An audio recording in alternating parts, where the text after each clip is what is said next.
ঘাড়ের কাছে নিঃশ্বাস ফেলছে চীন পাকিস্তান। গুরুতর এই পরিস্থিতিতে পারমাণবিক কার্যকলাপ অনেকখানি বাড়ল ভারতের। দীর্ঘ অনেক বছর ধরে ভারতের হাতে পরমাণু অস্ত্র ছিল 180টি, কিন্তু মাত্র 2 বছরে সেটা বেড়ে হয়েছে 190টি।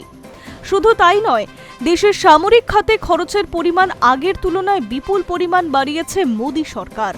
একটি রিপোর্টে দাবি করা হচ্ছে 2024 সালে ভারতের হাতে ছিল 180টি পরমাণু অস্ত্র, সেটা 2026 সালে বেড়ে হয়েছে 190টি। শুধু তাই নয়, রিপোর্টে দাবি করা হয়েছে যুদ্ধের জন্য পুরো দমে প্রস্তুত করে রাখা হয়েছে 12টি পরমাণু অস্ত্র। 2025 সালে এই সংখ্যাটা 0 ছিল, তবে ভারতের তরফে পরমাণু অস্ত্র বাড়ানো হলেও পাকিস্তানের আগের অবস্থাতেই রয়েছে। এই মুহূর্তে তাদের কাছে পরমাণু অস্ত্রের সংখ্যা 170টি। উল্লেখ্য, রুশ আমেরিকার মতো ভারতও নিজেদের পরমাণু অস্ত্রের সঠিক সংখ্যা, ক্ষমতা বা নাম কোনো কিছুই প্রকাশ করতে চায় না। ফলে SIPRI ও অন্যান্য সংস্থা শুধুমাত্র অনুমানের ভিত্তিতে রিপোর্ট প্রকাশ করছে। দীর্ঘ বছর ধরে ভারতের হাতে পরমাণু অস্ত্র ছিল 180টি, কিন্তু মাত্র 2 বছরে সেটা বেড়ে হয়েছে 190। তবে শুধু পরমাণু অস্ত্র নয়, সামগ্রিক সামরিক ক্ষেত্রেও নিজেদের কার্যকলাপ ব্যাপক বৃদ্ধি করছে ভারত। এই সময়কালে ভারতের 10টি নতুন ওয়ারহেড সংযোজন, দূরপাল্লার সরবরাহ ব্যবস্থা, সমুদ্রভিত্তিক সক্ষমতা এবং আরও অন্যান্য প্রযুক্তির উন্নতি ঘটিয়েছে ভারত।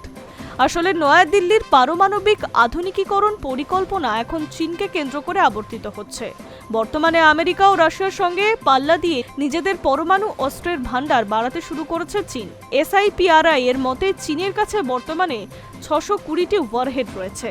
বর্তমানে ভূমি, জল, আকাশ 3 ক্ষেত্রেই পরমাণু শক্তিধর ভারত, এবং পরমাণু শক্তি ব্যবহারের জন্য ক্ষেপণাস্ত্র প্রযুক্তির জোয়ার এসেছে, যার উল্লেখযোগ্য হল MIRV প্রযুক্তি। দেশের সামরিক আধুনিকীকরণের পথে একটি অত্যন্ত গুরুত্বপূর্ণ সাফল্য, যা একটি ক্ষেপণাস্ত্রে একাধিক ওয়ারহেড ব্যবহারের প্রযুক্তি, এবং প্রতিটি ওয়ারহেড নির্দিষ্ট লক্ষ্যবস্তুতে আঘাত হানতে সক্ষম। পাশাপাশি ভারতের হাতে রয়েছে অগ্নি সিরিজের ক্ষেপণাস্ত্র, বিশেষ করে অগ্নি 5 এবং অগ্নি P ছাড়া একাধিক দূরপাল্লার ক্ষেপণাস্ত্র সাফল্য অর্জন করেছে ভারত।